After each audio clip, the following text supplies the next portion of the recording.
નમસ્કાર મિત્રો, તો હું છું ટ્રાઇબલ પ્રીતુ અને હું પ્રાણીજીવ રક્ષક સંસ્થામાં સાપ, અજગર, મગર તેમજ વન્યજીવ અને પક્ષીઓના સંરક્ષણ તેમજ એમને બચાવ માટેની કામગીરી કરી રહ્યો છું.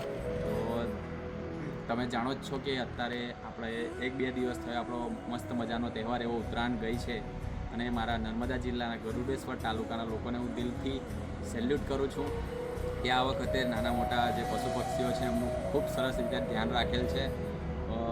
કોઈનો પરિવાર બેઘર નથી થયેલો અને કોઈ બેજુબાનનો જીવ પણ નથી ગયો અને વધારે નુકસાન નથી થયું. એના માટે ફરીથી એકવાર દિલથી સેલ્યુટ છે.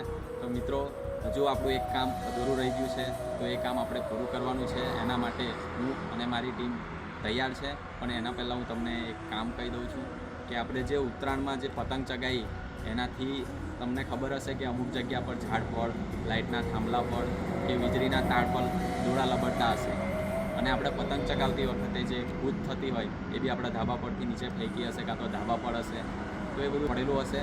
તો આપણે એ બધાને કલેક્ટ કરવાનું છે, એટલે કે બધું ભેગું કરવાનું છે, જેથી કરીને રસ્તા પર સપોઝ માની લો રસ્તા પર કોઈ ઝાડ પર દોરડો લટાઈકો હોય તો હજુ પણ કોઈ માણસના ગળામાં આવી શકે છે અને નુકસાન થઈ શકે છે કે પશુ પક્ષી એમાં આવી શકે છે.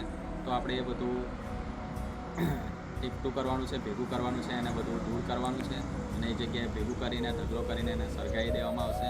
તો મિત્રો, હું ગરુડેશ્વર તાલુકાના મારા ભાઈઓ, મારા મિત્રો, બહેનો, કાકા, કાકી બધાને રિક્વેસ્ટ કરું છું કે જે લોકો અમારા મિશનમાં જોડાવા માંગતા હોય એ મારો સંપર્ક કરજો. હું તમને આમાં કોન્ટેક નંબર મારો આપી દઈશ અને આપણે રવિવારે 9 વાગે કેવડિયા જે હેલિપેડ ગ્રાઉન્ડ છે ગુરુ સ્કૂલની નજીકમાં, ત્યાં આપણે બધાએ ભેગું થવાનું છે અને આ મિશન માટે આપણે નીકળવાનું છે. જેમ કે મોટી મોટી જે આપણી બજાર સિટી છે એમાં વધારે પતંગો ચગતી હોય છે, તો એ જગ્યા પર આપણે ખાસ જવાનું છે.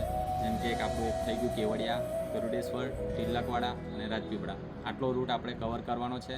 તો જેટલા માણસો ભેગા થશે આપણે એટલો રૂટ કવર કરી શકશું. તો રવિવારે આપણે બધાએ ભેગું થવાનું છે. જય હિન્દ, જય જોહાર, જય આદિવાસી.